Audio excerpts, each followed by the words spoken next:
Welcome to the Word for 2021. Today we're in Numbers chapter 35. The Israelites were about ready to go into the Promised Land. God was watching out for His people.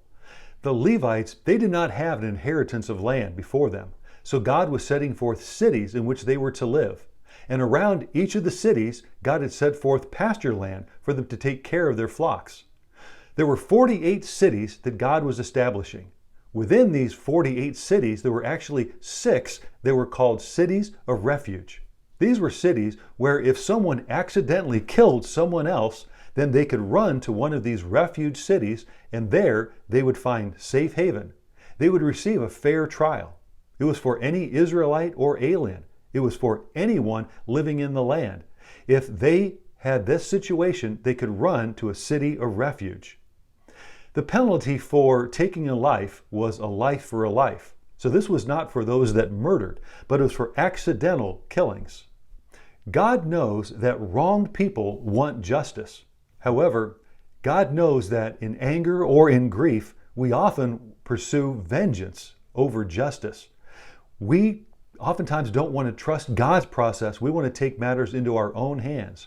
Therefore, God set forth the cities of refuge. Because God knows people, He instituted these cities of refuge so that the truth would prevail and true justice could be received. The cities of refuge were for incidents of accidental death, for involuntary manslaughter, again, not for murder.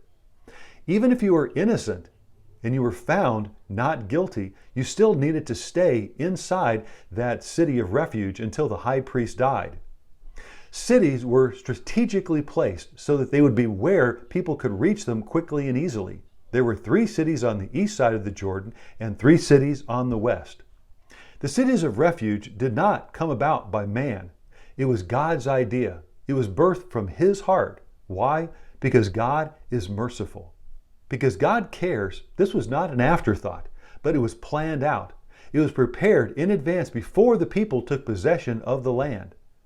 If someone was in danger because they'd accidentally killed someone, they could run to a city of refuge. When we are in danger, where do we go today? We run to Jesus.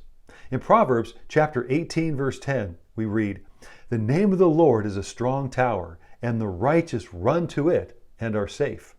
In Deuteronomy 33, verse 27, "The eternal God is your refuge, and underneath are the everlasting arms." God loves you. God cares for you. And God has prepared in advance what we need to do when we're in trouble. We run to Him. Thank you for joining the Word for 2021.